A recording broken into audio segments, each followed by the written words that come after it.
Dans la série des héros de la foi, connais-tu Loren Cunningham, le cofondateur de Jeunesse en Mission? Voici une courte biographie et quelques réflexions. Loren Cunningham est né à Taft le 30 juin 1936 en Californie. Son père, Tom Cunningham, était pasteur très apprécié dans les assemblées de Dieu dans le sud-ouest des États-Unis. Sa mère, Jewel, était une femme à la fois exemplaire, une femme de prière et de vision. Les grands-parents maternels et paternels de Loren étaient des évangélistes itinérants qui implantaient également des églises. Loren a ainsi grandi au milieu de chrétiens très engagés dans l'œuvre de Dieu. Lui-même reçut son appel missionnaire très jeune, à l'âge de 13 ans, lors d'un camp de jeunes, un lundi soir à Fayetteville, en Arkansas. Encore petit garçon, sa mère le chargea d'une mission. « Voici 5 $, c'était beaucoup d'argent à l'époque. Ne les perds surtout pas, c'est tout l'argent de la semaine. Et ramène-moi du lait, s'il te plaît, Loren. » Arrivé à la boutique, le billet avait disparu. Il courut tout paniqué le dire à sa mère qui lui dit « Nous ne savons pas où est le billet, mais Dieu le sait. Demandons-lui. » Après avoir prié, Joël, sa maman, savait où était le billet. Elle l'avait vu dans sa prière accroché à un buisson. Ils prirent la route tous les deux et retrouvèrent effectivement les 5 $ dans un des buissons. Après avoir obtenu son diplôme de secondaire en décembre 1952, il participa à sa première mission d'évangélisation au Mexique avec 11 autres jeunes. Il avait alors entre 18 et 19 ans. Nous avons prêché dans notre espagnol rudimentaire et avons été absolument étonnés que Dieu puisse nous utiliser pour atteindre une autre culture et gagner des gens pour Jésus, se souvint Loren. Il poursuivit des études universitaires au CBI, un institut biblique à Springfield, Missouri, une école affiliée aux Assemblées de Dieu. Dans ce collège, au CBI, Loren fut président du cercle des étudiants et il rejoignit également un quatuor de chant. Lors d'une tournée de chant avec ce quatuor aux Bahamas, pendant que Loren passait du temps à prier, il était penché en arrière dans son lit quand il eut une sorte de vision. Il vit des vagues sur une immense carte. De grandes vagues se formaient et roulaient vers les continents du monde entier. Elles déferlaient sur les rives de l'Amérique centrale et de l'Amérique latine et continuaient leur cours sur le continent pour rejoindre l'Australie, puis l'Asie et l'Europe. Dès qu'une vague disparaissait, une autre se formait derrière elle. Bientôt, toute la carte fut recouverte de vagues qui se brisaient sur les rivages. Puis, les vagues se transformèrent en visages de jeunes gens qui se rendaient dans les 4 coins du monde, traversant toutes les nations.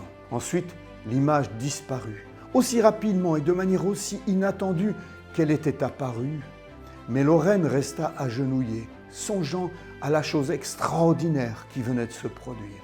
Alors qu'il y réfléchissait, une question s'imposa à lui. Qu'est-ce donc que tout cela ? Il commença à se demander si d'une manière ou d'une autre, il n'avait pas reçu un aperçu de ce que serait son avenir. Peut-être que Dieu avait l'intention d'envoyer des vagues de jeunes gens avec tout leur zèle et leur enthousiasme dans chaque continent et dans chaque pays jusqu'à ce que la terre en soit recouverte. C'était une idée trop extraordinaire pour être saisie d'un seul coup et Loren se dit que si cette idée s'avérait exacte, une autre question encore plus bizarre se posait alors. Pourquoi Dieu lui avait-il donné cette image à lui ? Si c'était vrai, quel était le rôle qu'il serait appelé à jouer dans cette tâche consistant à envoyer des vagues de jeunes dans le monde entier? Loren sera diplômé du CBI en 1957 avec des diplômes en éducation chrétienne et en théologie.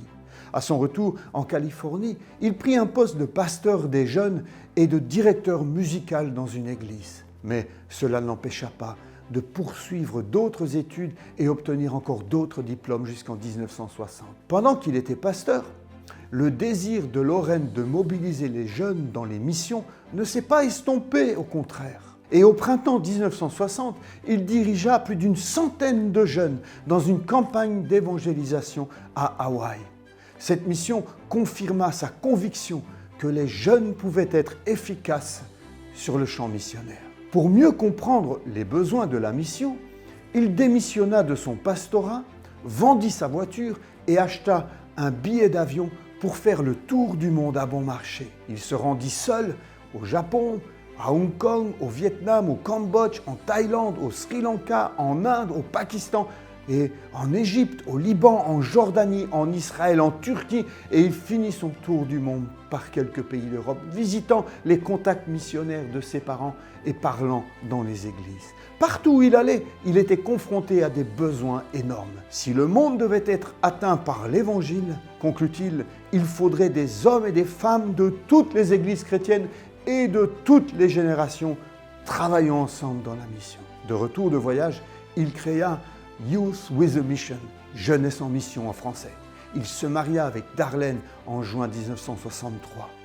Et avec son épouse, ils ont travaillé d'arrache-pied pour faire grandir Jeunesse en mission.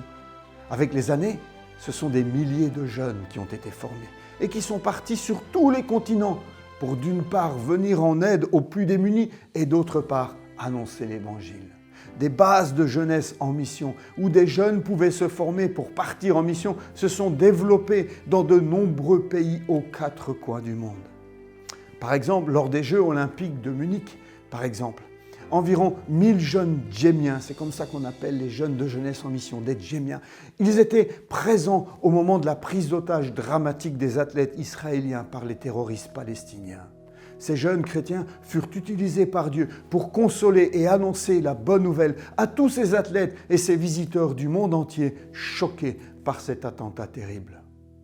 Plus tard, Jeunesse en mission a même fait l'acquisition de 2 paquebots. L'un s'appelait l'Anastasis, l'autre le Bon Samaritain. Et ces bateaux passaient de port en port pour venir en aide aux populations atteintes par des drames divers. Ils proposaient des soins médicaux et des biens de première nécessité. Et bien sûr, ne manquez pas de parler du salut offert par Jésus. En près de 50 ans, JEM, Jeunesse en mission, est devenue l'une des plus grandes organisations missionnaires chrétiennes au monde. Pour Lorraine, chaque chrétien est un missionnaire et il faut démocratiser la mission. En d'autres termes, nous devons changer la façon dont nous voyons et conduisons les missions. Les missions peuvent être effectuées n'importe où, même sur le marché, disait-il. Lorraine dit que lorsque les chrétiens feront cela, nous pourrons terminer la grande commission. Lorraine est le seul missionnaire de l'histoire à avoir visité tous les pays de la terre, avec en plus 150 territoires et îles pour le bien de l'Évangile. Cela lui a donné des informations précieuses sur les problèmes mondiaux et le prépara de manière unique à partager les stratégies de Dieu pour l'évangélisation du monde. Sa sagesse, son expérience, sa compréhension du leadership et son appel à construire des ponts d'unité au sein du corps de Christ l'ont amené à être recherché par les dirigeants des nations et des organisations du monde entier. Il tenait des conférences dans 30 à 40 pays chaque année. Lorraine est l'auteur de 5 livres. Je vous conseille celui-ci, « Est-ce bien toi, Seigneur ?» Il a été traduit dans plus de 140 langues. Si vous lisez ce livre, vous en saurez plus sur cette mission merveilleuse. Voici 2 témoignages. Au Nigeria, par exemple, des jeunes militants étaient en colère contre la corruption du gouvernement. Ils avaient pris les armes et ils kidnappaient des gens et s'emparaient d'un 5e de la production du pétrole du pays. Les jeunes chrétiens de la base de Jeunesse en mission se sont approchés de ces militants, sans armes, juste avec la prière et la parole de Dieu. Rapidement, environ 300 rebelles remirent leurs armes aux jeunes de Jeunesse en mission. Ensuite, le gouvernement nigérian demanda à ces jeunes djémiens de prendre soin des ex-rebelles. Au final, 2000 personnes ont quitté la rébellion. Le gouverneur de la région admit plus tard que ce que le gouvernement militaire n'était pas parvenu à faire en désarmant les rebelles, Dieu, lui, l'avait fait au travers des jeunes de Jeunesse en mission. Durant son ministère, Lorraine a pris l'avion un nombre interminable de fois. Un jour, il lui arriva une drôle d'aventure. Il devait prendre un vol TWA pour Amsterdam.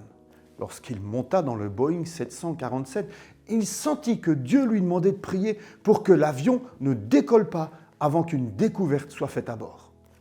Il s'enferma dans les toilettes pour prier à haute voix. Ensuite, il retourna et prendre sa place et finit par s'endormir. Il se réveilla en sursaut 2 heures plus tard et constata qu'il n'avait toujours pas décollé. C'est alors que le capitaine demanda à tous les passagers de descendre au plus vite de l'avion. Une fois tout le monde dehors, l'unité de déminage monta à bord et en sortit une bombe. Le terroriste, ne sachant pas que l'avion était resté au sol et pensant que l'avion se trouvait au-dessus de l'Atlantique et qu'il était trop tard pour faire demi-tour, venait de téléphoner à l'aéroport pour annoncer que l'avion était perdu. Beaucoup de passagers renoncèrent à leur vol ce jour-là, mais pas Lorraine. 3 heures plus tard, le même avion redécollait en direction d'Amsterdam avec Lorraine à son bord. Voici quelques réflexions que la vie de cet homme m'inspire. Dieu peut nous parler au travers d'un songe ou d'une vision, mais encore faut-il être prêt à s'investir pour en voir l'accomplissement. Beaucoup d'hommes et de femmes ont reçu des appels ou des visions à servir et ont cru que cela allait se faire tout seul. Lorraine et Dorothée, son épouse, ont consacré leur vie à ce que la vision s'accomplisse. Ils ont tout donné, même leur maigre bien, pour que la réalité ressemble à ce qu'ils avaient reçu en vision. Si tu as un rêve, si tu as reçu un appel, lève-toi et mets-toi en marche. Dieu agit lorsque nous obéissons. En lisant son histoire, j'ai été frappé par la manière dont Dieu a pourvu financièrement à tous ses projets missionnaires. Bien souvent, les jeunes eux-mêmes faisaient une collecte entre eux et donnaient ce qu'ils avaient. Et ensuite seulement, Dieu complétait de manière miraculeuse. Lorraine a plusieurs fois acheté une maison, un terrain et une voiture, mais il finissait toujours par tout revendre pour financer les missions. Lorraine et Darlene, pourtant, n'ont jamais manqué de rien. Lorraine a reçu beaucoup de visions durant son ministère, mais il soumettait ses visions à Dieu à chaque fois. Il attendait des confirmations avant d'aller plus loin. Un jour, il reçut l'ordre de Dieu d'aller en Suisse pour y établir une base de jeunesse en mission. Darlene, de son côté, avait reçu la même pensée. Peu de temps après, un homme demanda à le rencontrer pour lui annoncer que Dieu lui avait révélé que Lorraine devait aller en Suisse pour ouvrir une base. Une autre fois, Lorraine pensait acheter un de ses paquebots pour la mission, mais il hésitait, c'était une grosse somme d'argent. Un homme inconnu prit l'avion depuis Toronto pour rencontrer Lorraine à Hawaï pour lui annoncer que Dieu lui avait montré qu'il devait effectivement acheter ce bateau. La lecture de « Est-ce bien toi, Seigneur ?» et de sa biographie fortifieront ta foi et te donnera plus de détails sur sa vie trépidante au service de Dieu. Dans la description de la vidéo ci-dessous, prenez le temps de découvrir l'équipe merveilleuse qui permet la publication de ces capsules. Je joins également quelques liens vers ces livres disponibles en français. Si vous avez aimé, je vous invite à pas simplement liker ou passer à autre chose. Je vous invite, s'il vous plaît, à partager cette vidéo sur les réseaux sociaux pour faire connaître au plus grand nombre de personnes possible ces héros de la foi et Jésus, le héros qui les a motivés. Gloire à Dieu pour ce héros de la foi.